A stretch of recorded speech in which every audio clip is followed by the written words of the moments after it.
कहते जब अकबर मर गया तो औरंगजेब को समाचार मिला कि यार अकबर की टाबर कहाँ है। तब उसे पता चला कि अकबर की टाबर तो किसके पास में, दुर्गादास। तो उसने दुर्गादास जी के पास मैसेज भेजा कि दुर्गादास, बच्चे तो मेरे ही यार, मेरे पोते पोती है, मेरे बच्चे तो वापस दे दे। दुर्गादास ने कहा दिमाग खराब है, तुम बेटे को मारने के लिए इतना लालायित था कि उसके पीछे पीछे साउथ इंडिया चला गया, तो इस बात की क्या गारंटी है तू पोते और पोते को नहीं मार देगा। और मैं अकबर को कह के आया था कि मेरे जिंदा रहते तेरे टाबरों के कोई भी हाथ नहीं नहीं लगा सकता, और आज मैं यार तेरे को सौंप दूं और तू मार दे, मैं क्या मुंह दिखाऊंगा अकबर को जाके कि मैंने तेरे टाबर मरवा दिए। औरंगजेब ने कहा अरे नहीं मारूंगा, विश्वास कर। मैं भाई साहब तेरे पे तो मरा ही विश्वास नहीं, तू खुद का ही नहीं है, तू बाप को मार गिरफ्तार कर लेता, भाइयों को मार देता है, बेटे को मारना चाहता है, तेरे पे किस बात का विश्वास किया जाए। बहनों को औरंगजेब ने कई मरवाए थे। तो वो तो औरंगजेब, मैं कहता मुगल राजकुमारियों की शादी नहीं होती, तो औरंगजेब की एक बहन थी रोशनारा, क्या नाम था, रोशनारा बेगम नाम करके एक बहन हुआ करती थी। तो रोशनारा का जो महल था, तो अक्सर जो ये राजकुमारियों के महल होते वहां पे हिंजड़ों की पोस्टिंग की जाती, वहां पे सब वो लगाए जाते एकदम। तो वहां रोशनारा बेगम ने कोई 2-4 बंदों की पोस्टिंग कर ली उधर। औरंगजेब को इस बात का पता चला कि उस महल में आदमी रहते हैं, उन आदमियों को बुलाया, उनको बर्फ पे सुलाया, और बर्फ पे सुला के उनके नाखून निकाले उस आदमी, और किले ठोकी नीचे, तुमने बड़े मजे लिए हैं उधर। फिर रोशनारा बेगम को देता है जहर, अपनी सबसे प्रिय बहन को उसने जहर देके मारा था। तो कहा तेरे तो भरोसा तो है नहीं यार, तू किसी को भी मार दे। तो औरंगजेब के दरबार में अपने एक मारवाड़ के राइटर थे ईश्वरदास नागर, औरंगजेब ने इनको कहा ईश्वरदास जी को, यार ईश्वरदास जी समझाओ यार इस दुर्गादास को, टाबर तो दे यार मेरे। ईश्वरदास जी यहाँ पर आए, और ईश्वरदास जी ने आके कहा कि भाई औरंगजेब, और भाई दुर्गादास, औरंगजेब ने मुझे भेजा है, टाबर तेरे तो है नहीं, उसके पोते पोते उसका खून है, उनको दे दे। दुर्गादास ने सेम बात की, ईश्वरदास जी समझदार आदमी हो यार, आपको औरंगजेब पे विश्वास होता है क्या? उनका मुझे है विश्वास, नहीं मारेगा, इतना मैं तेरे को गारंटी देता हूँ। तो यार बेटे को मारना चाहता था, पोते पोते कैसे छोड़ देगा? अरे का मूल से ब्याज प्यारा होता है, मूल से ब्याज प्यारा होता है, प्रिंसिपल से इंटरेस्ट ज्यादा अच्छा लगता है। और अपने घरों में देखते हैं कि दादा दादी अपने पिताजी से भले लड़ ले, लेकिन टाबरों से, पोते पोती से कभी भी लड़ते छोटे थे, तब पापा मम्मी भी पीटते, तब बचाने वाले कौन होते? तो दादा दादी का पोते पोती में हमेशा लगाव रहता ही है। तो हमेशा गांव में कहते हैं कि मूलधन से ज्यादा प्यार क्या हो जाता है? ब्याज प्यारा हो जाता है। तो औरंगजेब ने कहा पर मैं पहले इस लड़की को बेचूंगा, लड़की में फिर भी थोड़ा सा कि भाई नहीं मारेगा, थोड़ा बहुत हो सकता है, लड़के को तो जाते कि हफ्ता मार दे, इसको भेजूंगा, फिर मैं देखूंगा कि यदि औरंगजेब का बर्ताव ठीक है तो भेज देंगे, वरना नहीं भेजेंगे। ईश्वरदास नागर के साथ किसको भेजा गया? सफीतुनिसा। किसको भेजा गया? कहते सफीतुनिसा जब गई तो औरंगजेब खूब राजी हुआ, गले लगाया अपनी पोती को, सिर पे हाथ फेरे, पास में बिठाया, तेरे को दिक्कत तो नहीं हुई। फिर औरंगजेब ने मौलवी साहब बुलाया, मौलवी साहब को बुला कहा कि सफीतुनिसा को लेके जाओ, पहले तो इसको मुसलमान बनाओ, हिंदुओं के घर में रह के आई होगी, वहां पे सीख के आई होगी, ओम भूर्भुवस्सुवः तत्सर्ववितुर्वरेण्यम, इसको कुरान सिखाओ, नमाज सिखाओ। तो उसने कहा क्यों ये कुरान नमाज सिखानी क्यों है, मुझे तो आती है। आती कहाँ से? वहां हिंदुओं घर में कोई वेद पुराण पढ़े होंगे, वहां तू नमाज और कुरान कहाँ सीखेगी? नहीं नहीं, एक मौलवी साहब आते थे, वो डेली हमें सिखा के जाते थे, मुझे पूरी नमाज आती है, पूरी कुरान आती है। तो ये मौलवी साहब को कौन भेजता था? कि बाबा जी। बाबा जी कौन? तो दुर्गादास राठौड़। और औरंगजेब की आंखों में आंसू आ जाते हैं, यार मेरा दुश्मन है, मेरे पोते पोती उसके पास बैठे थे, और उसने इनकी धार्मिक शिक्षा का प्रबंध और किया, उसने मतलब इनको नमाज और कुरान सिखा के और भेजा है। और औरंगजेब ने कहा कि पर पीड़ता होगा दुर्गादास, तुम्हें मारपीट करता था? कि नहीं, सबसे अधिक लाडी को रखते थे तो हमारे बाबा जी रखा करते थे। तो आजकल कैसा दिखता है दुर्गादास? कई दिन हो गए मैंने उस आदमी को देखा नहीं। तो कहा अब मैंने भी नहीं देखा उनको। क्यों आजकल नहीं आता क्या? पहले जब छोटे थे तभी आता था। कि नहीं, आते तो अब भी है, पर जब मैं थोड़ी बड़ी हो गई, अब जब वो मेरे से मिलने आते हैं तो बीच में पर्दा तानते हैं। अपने राजस्थान में रिवाज ही था कि 12-13 साल से उम्र की बच्चियां हो जाती, फिर पिता भी डायरेक्ट अकेले में नहीं मिलता, फिर बीच में पर्दा वगैरह तान के वैसे ही मिला करते थे एकदम। तो अब मैंने कई दिन से उनका चेहरा नहीं देखा। बाबो कहे पुकार तीन जानुन उणरो वेश, कारण की निज नैन स्यून देखियो नी दुर्गेश। मैं बाबा कहे कि पुकारती थी, लेकिन उसकी वेशभूषा मुझे अभी याद नहीं, क्योंकि कई सालों से मैंने अपनी आंखों से उस व्यक्ति को देखा। और औरंगजेब इतना ही राजी होता, गड़गड़ा हो जाता औरंगजेब। औरंगजेब दुर्गादास जी के पास मैसेज भेजता है कि यार दुर्गादास जी दिल जीत लिया, फेफड़े जिगर जीते थे, सबके सब तेरे नाम कर दिए जाए, और यार तू जो चाहता है वो दूंगा। एक दिन औरंग यूं कयो रतन वालो काई विशेष, मांगो मुक्ष्यूं देऊं आस्करण दुर्गेश। दुर्गादास के पिताजी का नाम था आस्करण। क्या नाम था? हे आस्करण के बेटे दुर्गादास, जो चीज तुझे चाहिए वो चीज तुझे देने के लिए तैयार हूं, मैं राजी हूं, मांग जो मांगेगा। दुर्गादास जी वापस मैसेज भेजते हैं कि खग वालो जग वालो न वालो मुर्दर देश, श्याम धर्म वालो सदा नित वालो नरेश। वालो मतलब होता है प्रिय। वालो मतलब क्या होता है? खग वालो जग वालो। खग मतलब तलवार, मुझे तलवार अच्छी लगती है। जग वालो मतलब संसार अच्छा लगता है। वालो मुरधर देश, ये मारवाड़ का देश अच्छा लगता है। श्याम धर्म वालो सदा, मुझे स्वामी भक्ति अच्छी लगती है। नित वालो नरेश पर, इनसे भी ज्यादा अच्छा अजीत सिंह लगता है। औरंगजेब यदि कुछ देना ही चाहता है तो क्या दे? अजीत सिंह को मारवाड़ का राजा बना। औरंगजेब ने कहा बस ये लास्ट वाली मुझे अच्छी नहीं लगती, पहले वाली सारी मुझे भी बड़ी अच्छी लगती है, मैं ये नहीं दूंगा मैं। तो फिर ठीक है, लड़ाई जिंदाबाद है, जिंदाबाद चलेगी। फिर 2-1 साल बाद में फिर औरंगजेब ने वापस समाचार भेजा कि लड़ाइयां चलती रहेगी, टाबर तो दे यार। फिर दुर्गादास जी खुद बुलंद अख्तर को लेके वहां पर पहुंचे थे। औरंगजेब कहता है वापस कि देख लो तुम संधि वगैरह करना चाहो दुर्गादास से, नहीं करना संधि वंधि नहीं, तो अजीत सिंह को राजा बनाता है तो बना दे। तो उसने कहा राजा तो नहीं बनाऊंगा, लेकिन फिर भी मैं तुम्हें कई परगने लौटाता हूँ। तो उसने खूब सारे परगने दिए थे। मेड़ता दे दिया था, जैतारण दे दिया था, सांचौर दे दिया था, सोजत दे दिया था। ये ले लो, जोधपुर नहीं दूंगा। तो दुर्गादास ने कहा जब तक जोधपुर नहीं देगा लड़ाई जिंदाबाद है, जिंदाबाद रहेगी। तो किसके कहने पे टाबर सौंपे गए थे? और अजीत सिंह ने मारवाड़ का राजा बनने के बाद दुर्गादास जी कहा कि दुर्गादास जी रवाना, मारवाड़ में नहीं लिखोगे आज के बाद, लिखो। अजीत सिंह ने दुर्गादास राठौड़ को देश निकाला दे दिया। अजीत सिंह ने दुर्गादास राठौड़ को क्या दे दिया? हुआ क्या देखो मैं बताऊं। 1678 में जसवंत सिंह की मृत्यु होती है। 1708 के अंदर अजीत सिंह राजा बनता है। इन 30 सालों में मारवाड़ का शासन कौन संभाल रहा है? दुर्गादास। अजीत सिंह की रक्षा कौन कर रहा है? दुर्गादास। युद्ध लड़ने के लिए कहीं जाएंगे, नेतृत्व कौन करेगा? दुर्गादास। कोई संधि करनी है तो कौन करेगा? तो होलसेल पावर कौन है एकदम पूरी की पूरी? अब अजीत सिंह राजा बन गए। अजीत सिंह राजा वाली चेयर पे बैठते हैं, दुर्गादास नीचे वाली चेयर पे बैठते हैं उनके। लेकिन अभी भी लोगों की आदत नहीं छूटी। कोई भी जो दरबार में आए पहले नमस्ते किसको करे?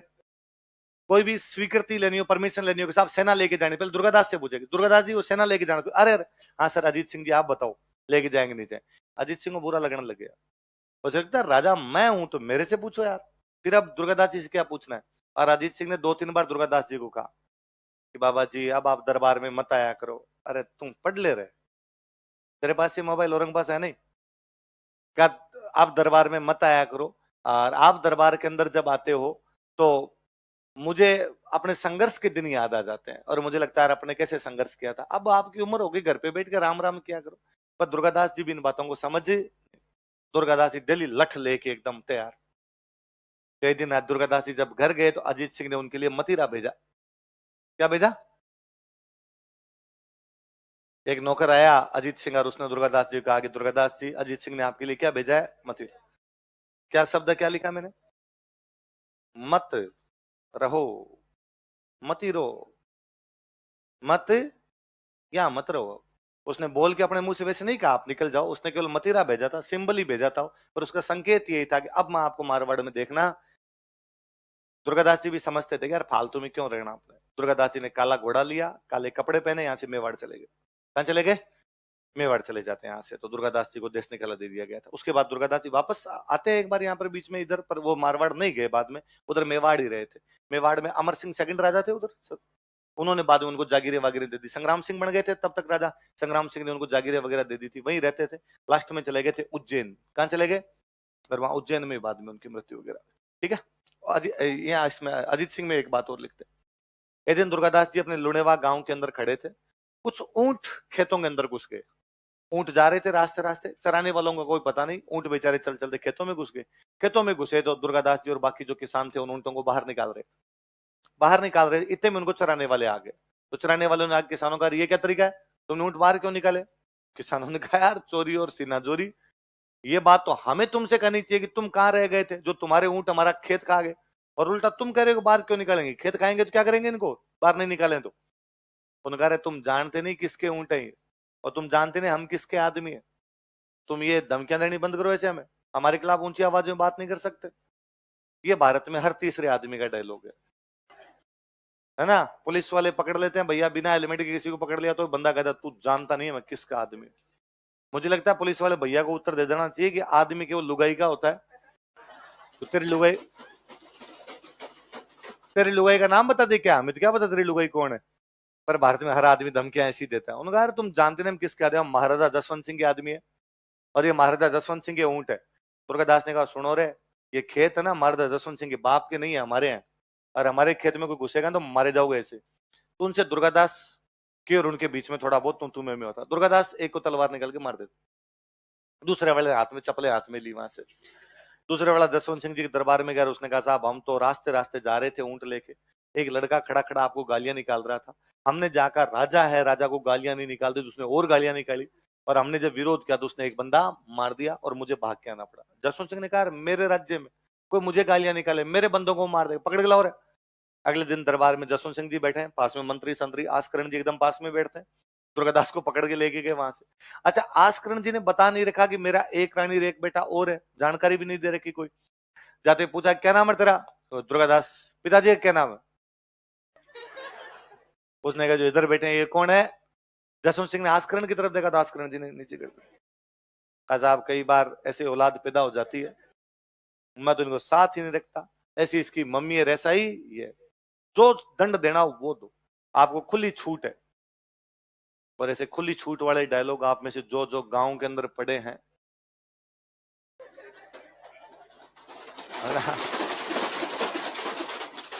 घर वाले माठ साहब को जाकर दे, माठ साहब खुली छूट है, जो करना है वो कर। और माठ साहब इसका मतलब एग्जैक्टली वही समझते थे कि वो जो एक डंडा पिछले 15 दिनों से सरसों के तेल में भिगो के रखा हुआ है, उसको आज इसी पे तोड़ना है। भाई साहब रे क्या बुरे मारते थे, यूं पटक पटक के धोया करते, और घर वालों को बताने जैसे और नहीं रहते। यदि घर वालों को बता दिया माठ साहब ने पीटा तो घर वाले और पीट देते कि माठ साहब की गलती नहीं, गलती तो तेरी।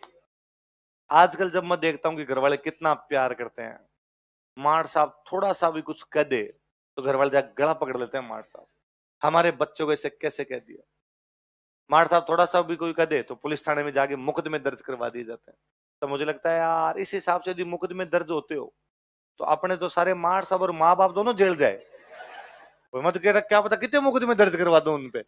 और आजकल तो घरों में भी टाबरों को इतना लाड प्यार मिलता है ना, घरों में अभी तक मेरा पापा के साथ में कोई ज्यादा कम्युनिकेशन नहीं, काम काम की बात पूछी, बाकी फालतू में कोई बैठना क्यों नहीं।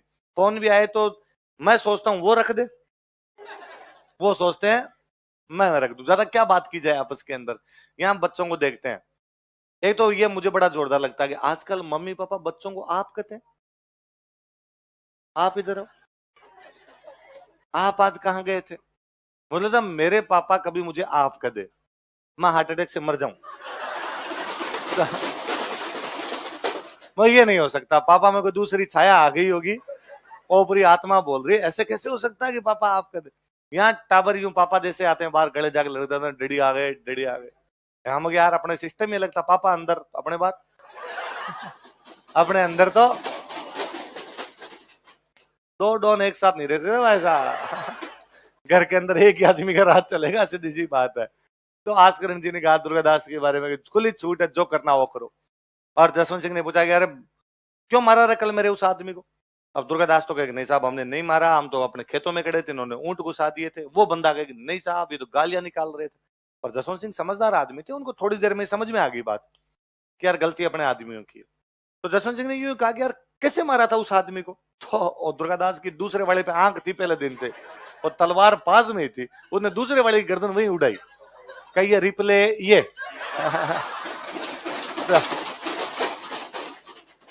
और जसवंत सिंह को लगा कि यार मेरे दरबार में मेरी आंखों के सामने मेरे बंदे को मार देता, क्या निडर आदमी है। फिर कहा दुर्गादास कल से तुम यहां बैठोगे, आस्करण जी।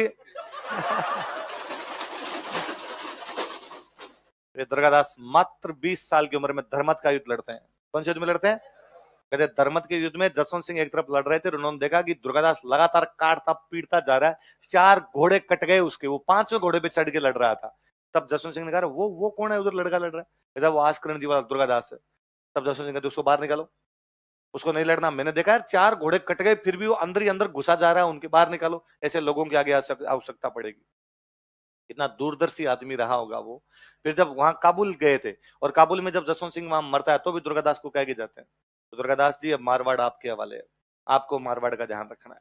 जसवंत कयो जोए कोई घर रखवाड़ो दुर्गड़ो, साची किदी सोए आची आस्करण मत।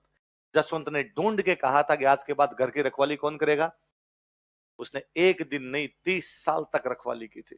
कितने साल तक, 30 साल तक अजीत सिंह को राजा बनाने के लिए मुगलों से लड़ता भिड़ता कटता रहा था। उसने ये परवाह नहीं की कि उसके अपने टाबर कैसे पलेंगे, उसने ये परवाह नहीं की कि जिंदा रहेंगे कि नहीं रहेंगे, उसने ये परवाह नहीं की खाना कबर पीना कबर। 8 पहर 24 घड़ी गुड़ला ऊपर बास, कोई सेल अणिशु सेक तोर बाटी दुर्गादास। उसने 2400 घंटे लड़ाई लड़ी थी, उसने अपनी रोटियां भी घोड़े पे बैठ के खा ली होगी, उसके लिए भी वो नीचे उतरा। कितने साल तक संघर्ष किया? ये मारवाड़ के राठौड़ों का 30 वर्षीय संघर्ष है। क्या है मारवाड़ के राठौड़ों का? देखो